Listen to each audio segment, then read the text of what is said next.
বাংলাতে কিভাবে কয়ের সাথে মূর্ধন্য ষ অর্থাৎ কয়ে মূর্ধন্য ষ, এটি হলো কয়ে মূর্ধন্য ষয়ের চিহ্ন। অর্থাৎ কয়ে মূর্ধন্য ষ এই দুটি বর্ণ একসাথে যুক্ত হয়ে যে রকম আকার গঠিত হয় সেই আকারটি হলো এইটি। আগে ক, তারপরে হচ্ছে মূর্ধন্য ষ। অনেকে একে পেট কাটা মূর্ধন্য ষও বলে থাকে, এই যে মূর্ধন্য ষ। তাহলে আমরা আজকের এই ভিডিওতে আলোচনা করব যে কয়ে মূর্ধন্য ষ কীভাবে বাংলাতে উচ্চারিত হয়। দেখো, প্রথমে যে উদাহরণটি দেওয়া আছে না, কয়ে মূর্ধন্য ষ আর ময়ে আকার দেওয়া আছে।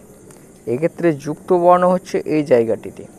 এই যুক্ত বর্ণটা কী আছে না, ক আগে আছে, তার সাথে মূর্ধন্য ষ পরে আছে, এটুকু মনে রাখতে হবে। কারণ এই যুক্ত বর্ণটি হচ্ছে কয়ে মূর্ধন্য ষ, কয়ে মূর্ধন্য ষ। তাহলে এটির উচ্চারণ হবে ক্ষমা, এটির উচ্চারণ হবে ক্ষমা।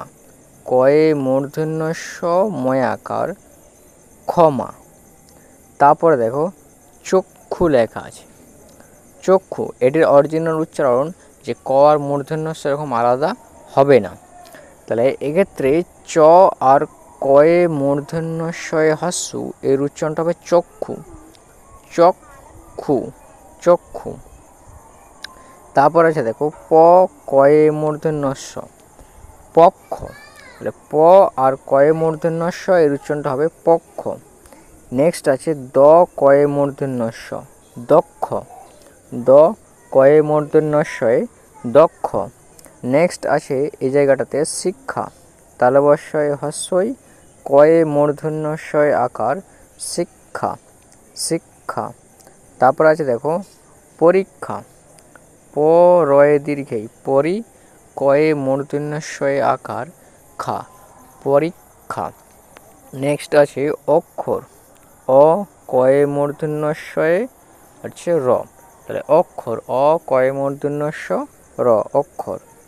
তারপর আছে দক্ষিণ, দ কয়ে মূর্ধন্য ষয়ে হস্যই মূর্ধন্য, দ কয়ে মূর্ধন্য ষয়ে হস্যই মূর্ধন্য, দক্ষিণ।